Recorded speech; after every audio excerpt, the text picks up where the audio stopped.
Well, hello there and welcome back to the channel. Today we're diving into life in Monroe, North Carolina.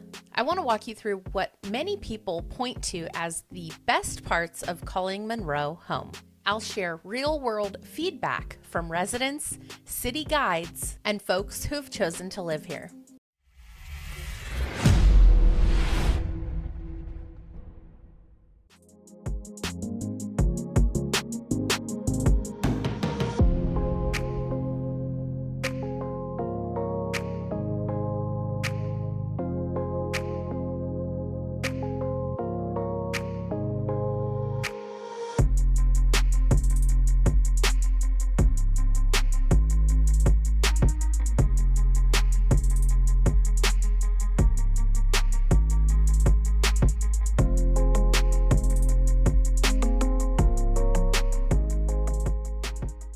Before we talk about the pros and cons of living in Monroe, North Carolina, I want to take a moment to orient you. Because if you're relocating here and you're not familiar with the area, it might actually get a little confusing. So right here on the map, you'll see that Monroe is located in Union County, just southeast of Charlotte. And on paper, that sounds simple, but in real life, not always.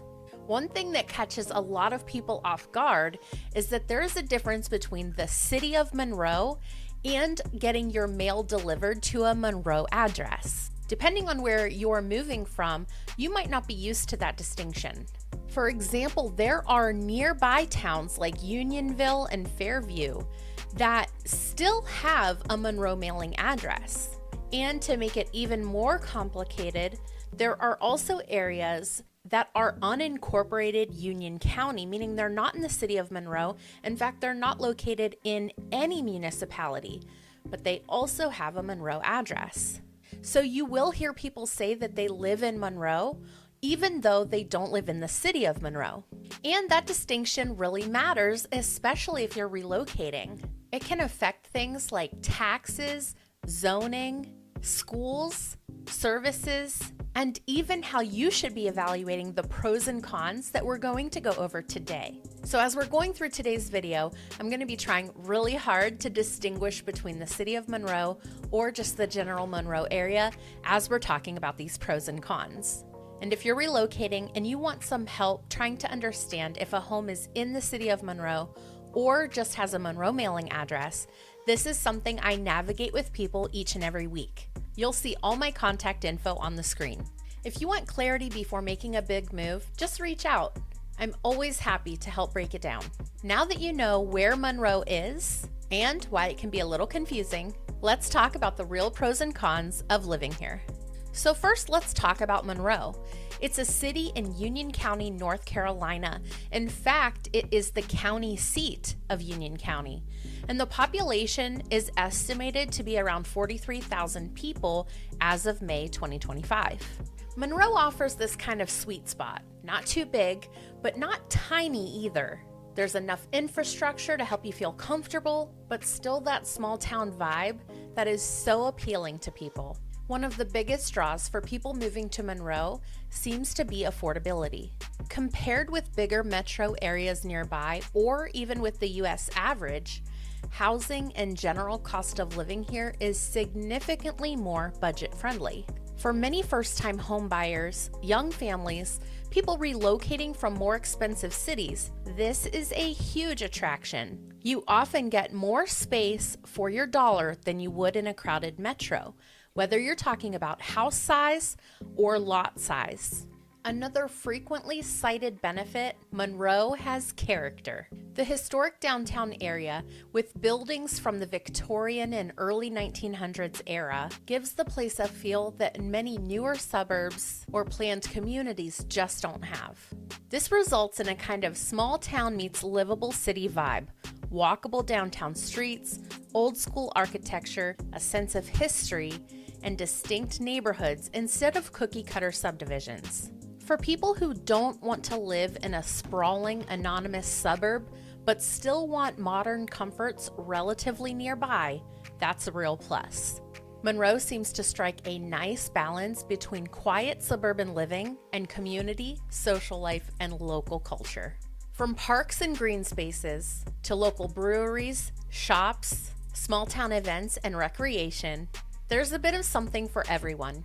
One Reddit user in a thread about Monroe's prospects wrote, "Downtown Monroe is fun. Breweries, distillery, other bars, restaurants, cat cafe, science center, theater. There's always something going on."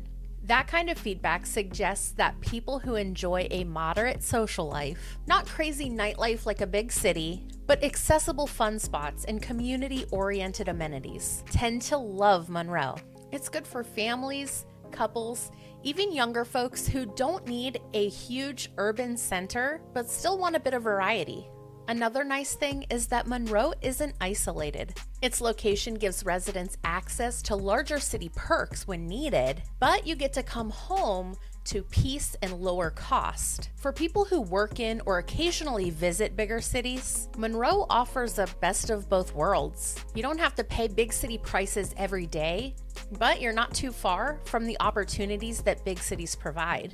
The general Monroe area gets positive attention for being family-friendly, cheaper housing, neighborhood stability, green spaces, and a slower pace of life.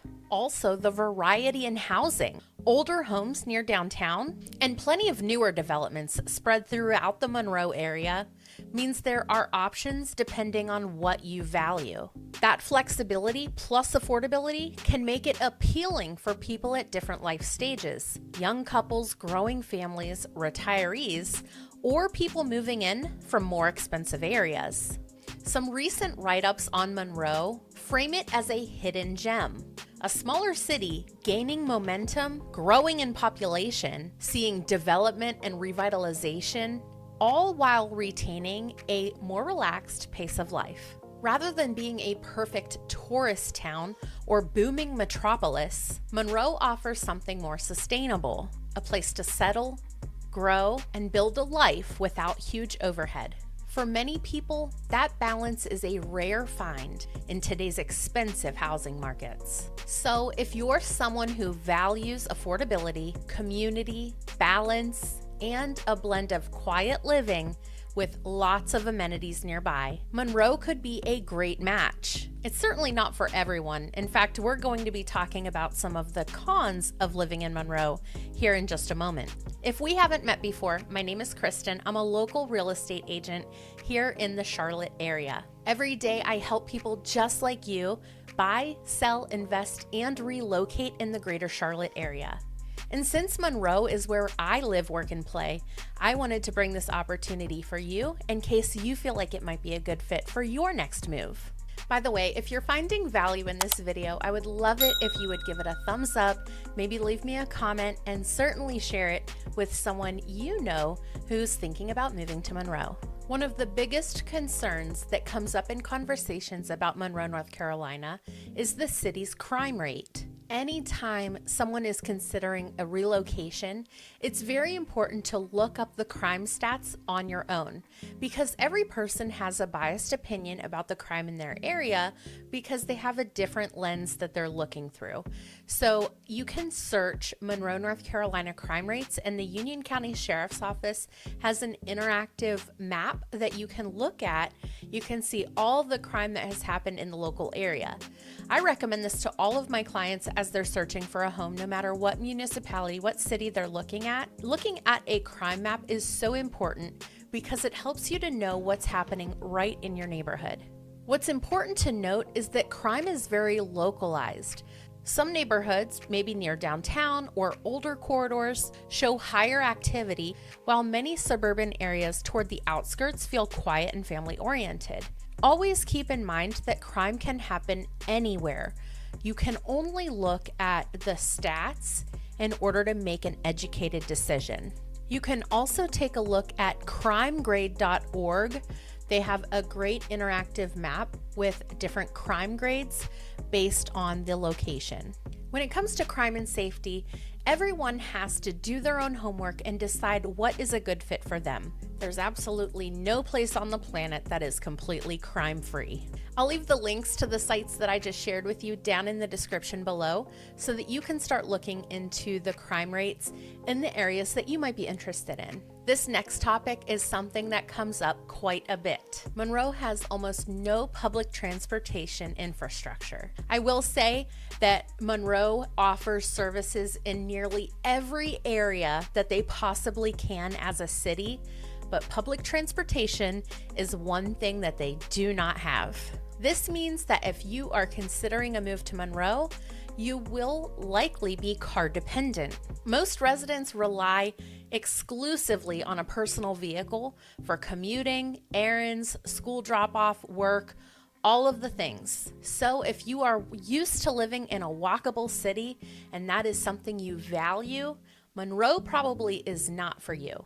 Let's talk about entertainment, dining, and shopping. Residents say Monroe is improving, and you can actually see it happening right before your eyes when you visit downtown Monroe. But it is still limited for nightlife, fine dining, upscale shopping, and unique dining experiences. The downtown scene is so charming, with breweries, a distillery, a cat cafe, and lots of local restaurants, but it is small. It's so great for a quieter lifestyle, but if you want that hustle and bustle of a city life, you'd have to commute for that. Next up is schools. Union County Public Schools overall rank among the best in North Carolina, but Monroe area schools receive much more mixed ratings on sites like Great Schools and Niche.com. Parents consistently mention that performance varies significantly by school zone. Often families focused on top-ranked schools look towards Weddington, Waxhaw, or Marvin. Just like we mentioned when we talked about crime, finding a school that's right for your family is a very personal matter. Everybody has different needs and different expectations, so this is another area that it's so important for you to do your homework. I always recommend that people who are searching for a home in a great school district look at Great Schools, Niche.com, and, believe it or not, Facebook. We have a very robust Facebook group here in the area called Union County Moms, and there are people in this group from all over Union County. They will give you their honest feedback over any question you might have. It's not just about schools, it can be about anything. So I always recommend my clients to check out that Facebook group and get some feedback from people who are already in that boat. And you wouldn't have a cons list for any city in the world without talking about traffic. As more people move into Union County, traffic has notably increased, especially around corridors like Highway 74 and Rocky River Road. Local residents frequently mention backup during peak hours, especially for those commuting towards Charlotte, but notably during the morning school drop-off and afternoon school pickup times. There are improvement plans on the books, but infrastructure upgrades take time, and they have certainly lagged behind population growth. These are the realistic trade-offs that you'll want to be aware of as you compare it to other towns in Union County or the greater Charlotte area. So when you really take a step back and look at Monroe, North Carolina, the big takeaway is this: Monroe isn't a one-size-fits-all place, but for the right person, it can be a great fit. If you're someone who wants walkability, nightlife, and constant activity, Monroe might not be your top choice. But if you value affordability, space, community, and a slower pace, with the ability to access Charlotte when you want it, Monroe deserves a serious look. If you're relocating and wondering if Monroe is a good fit for you, please reach out. All my contact info is down below in the description. I'm happy to help you sort through the details so that you can make the best decision for your lifestyle. Thanks so much for watching. If this video was helpful, be sure to give it a like. And don't forget to subscribe to the channel and drop any questions you might have in the comments. I'll see you on the next one.